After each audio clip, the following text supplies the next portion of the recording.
Good morning, and welcome to Redeemer Lutheran Church. I'm Pastor Gary Lodeholt.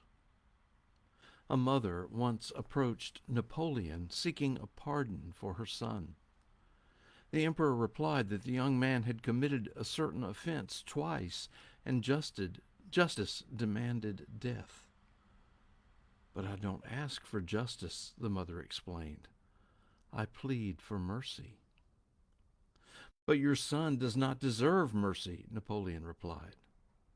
"Sir," the woman cried, "it would not be mercy if he deserved it, and mercy is all I ask for." "Well then," the emperor said, "I will have mercy." And he spared the woman's son.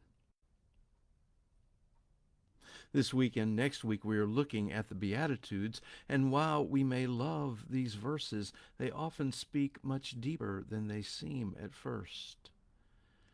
Today our Beatitude is, "Blessed are the merciful, for they will receive mercy."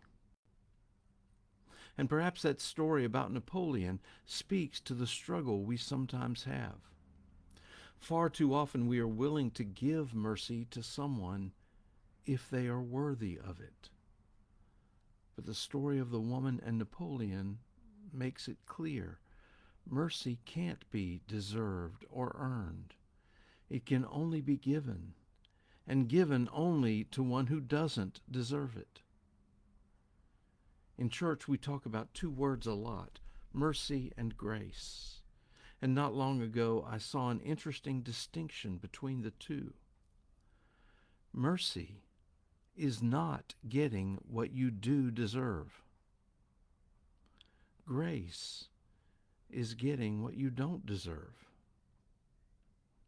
Let me say that again. Mercy is not getting what you do deserve. Grace is getting what you don't deserve. "Blessed are the merciful," Jesus said, "for they will receive mercy." In the Old Testament, there were prophets who railed on and on about how the people were following the forms of worship in empty ways. They would do the required sacrifices and they would say the right words, but worship wasn't really in their hearts.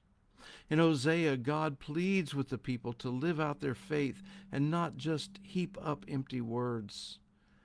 God says, "I desire mercy, not sacrifice." In other words, the life pleasing to God is the life of mercy and compassion.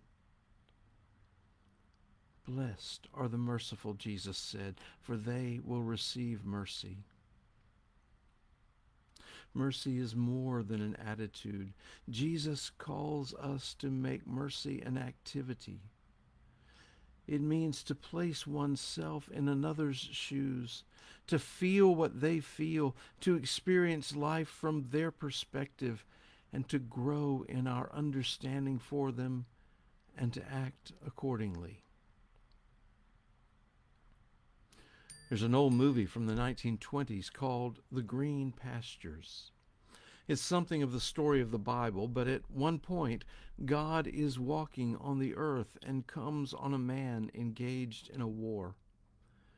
God and the man fall into conversation and the topic of what they will do with the ones they defeat. The man says, "We will have mercy." In astonishment, God says, "Where did you learn about mercy?" And the man replies, "Through suffering." Mercy is to recognize suffering in another, to feel a common humanity with them, and to reach out to them in love and compassion. Just as God shows mercy to us, so we are called to show mercy to others. And that's when we will know God's mercy for us even more. Thanks for watching, and remember to let this day belong to God.